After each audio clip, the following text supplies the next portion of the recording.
Illustration number 7.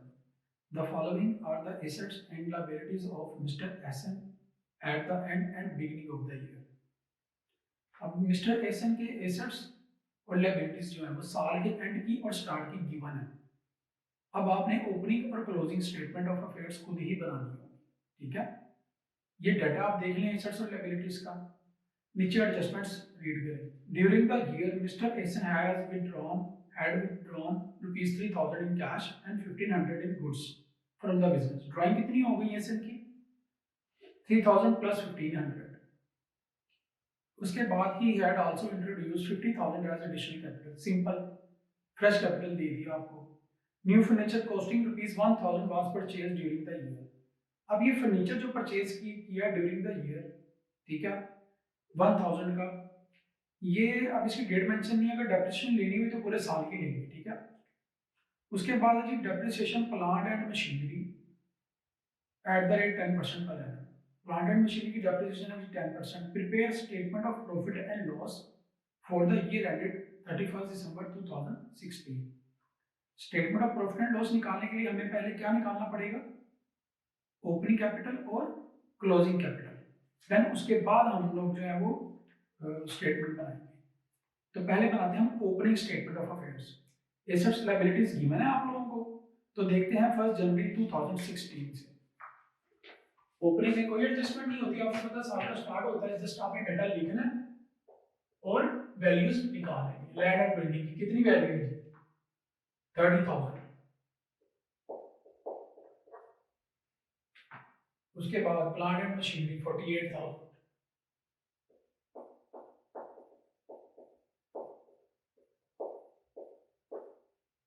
Then उसके बाद furniture and fixture 8,000।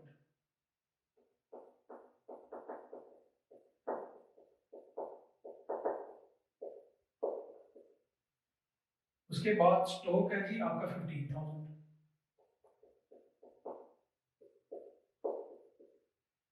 Then उसके बाद है जी डेटर्स हैं आपके 1,40,000।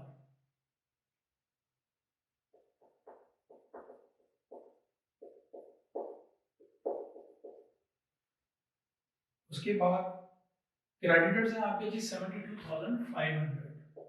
साल के स्टार्ट का डाटा लिखा हुआ है, ठीक है, देख लेना आपने। देन उसके बाद लोन फ्रॉम बैंक 60,000 लायबिलिटी है जी, लोन फ्रॉम बैंक कितना है जी? 60,000। उसके बाद अदर आउटस्टैंडिंग लायबिलिटीज, ठीक है, कितनी है जी? 45,000।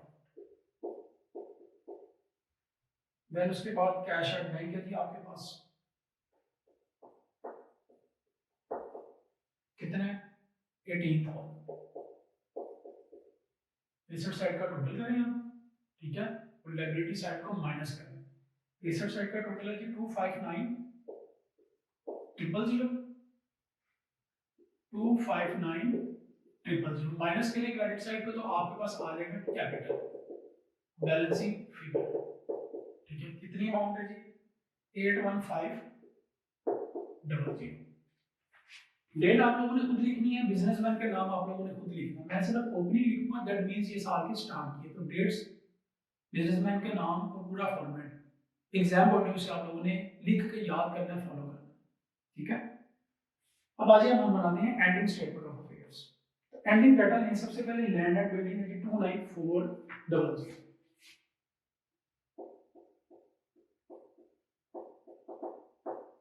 डेप्रिसिएशन देखिए कितनी है? नहीं है जी डेप्रिसिएशन। अच्छा एक चीज और है, साल के स्टार्ट में डेप्रिसिएशन की बिल्डिंग, लैंड एंड बिल्डिंग की वैल्यू थी 30,000, ठीक है। साल के एंड पे वैल्यू हो गई है 29400, तो कितनी वैल्यू कम हुई है? 600।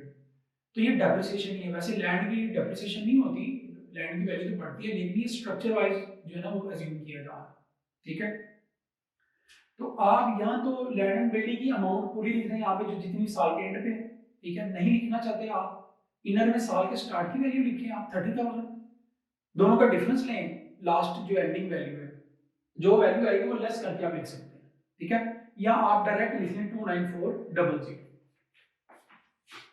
ऐसे भी लिख सकते हैं आप, साल के स्टार्ट की वैल्यू लिखें 30,000 लेस डेप्थ, साल की इतनी वैल्यू कितनी है 29400, तो 30,000 माइनस 29400 600, ये बस आप लिख के शो कर रहे हैं तो आगे 29400। अब इसकी परसेंटेज मिली थी गिवन, देन मुझे कैसे पता चला, मैंने साल के स्टार्ट के एंड की वैल्यू का डिफरेंस ले लिया, तो एंड की वैल्यू कम थी, दैट मींस कि उसकी डेप्रिसिएशन हो गई है। आप इस तरह भी लिख सकते हैं या आप डायरेक्टली लैंड एंड बिल्डिंग की ये वैल्यू लिख दें, ठीक है। उसके बाद है जी plant and machine, plant and machinery की वैल्यू कितनी साल के अंदर 48,000 लेस आपने करनी है इसमें से डेप्थ, डेप्थ कितनी है इसकी 10% है, 48,000 पे 10% लेनी है आपने, कितनी आएगी 4800, तो ये कितनी अमाउंट आ गई जी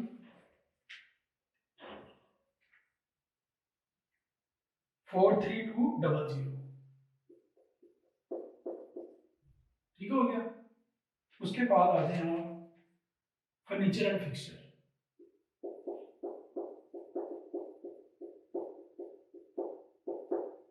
फर्नीचर एंड फिक्सचर जो है उसकी वैल्यू 8,000 है साल के स्टार्ट में, ड्यूरिंग द ईयर कितना परचेज किया है 1,000, साल के एंड पे रह गई वैल्यू 8100, तो आप डायरेक्टली लिख दें या आप क्या करें, इनर पहले इनर में लिखें, पहले आप 8,000 एंड परचेज्ड, परचेज कितना किया 1,000, कितना हो गया 9,000 का, लेस करें आप डेप्थ कितनी है जी 900, तो साल के एंड में रह गया 8100, तो आप डायरेक्टली ये वैल्यू लिख दें 8100 या आप इस तरह करके लिख दें, ठीक है।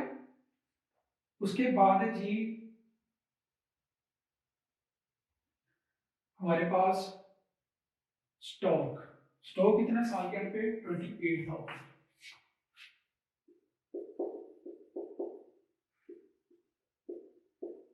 ठीक है। देन उसके बाद डेटर्स है हमारे पास 155,000, डेटर की कोई एडजस्टमेंट नहीं है, ठीक है, सीधा सीधा आप ले लिखते हैं 155,000। उसके बाद आ जाए क्रेडिटर्स पे आप,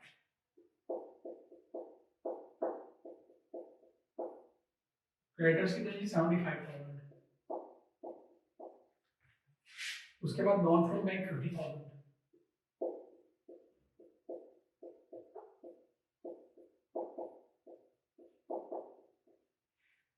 उसके बाद अदर आउटस्टैंडिंग लायबिलिटीज है, ठीक है, कितनी अमाउंट है 40,000, कैश एट बैंक आपके पास 16,000,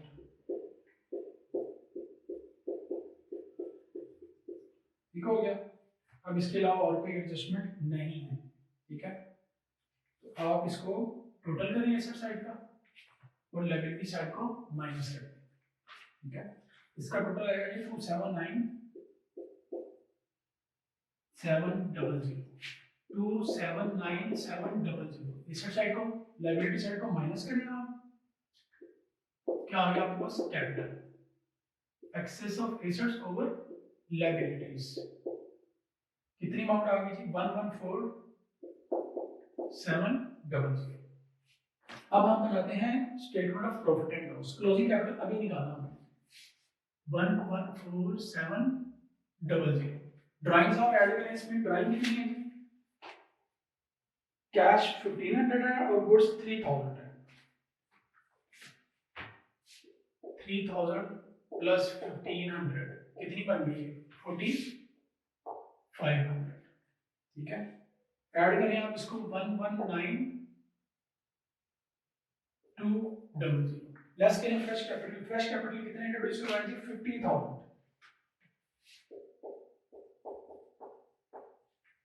आगे आपके पास एडजस्टेड कैपिटल 69200, लेस करें ओपनिंग कैपिटल हमने कितना निकाला 81500,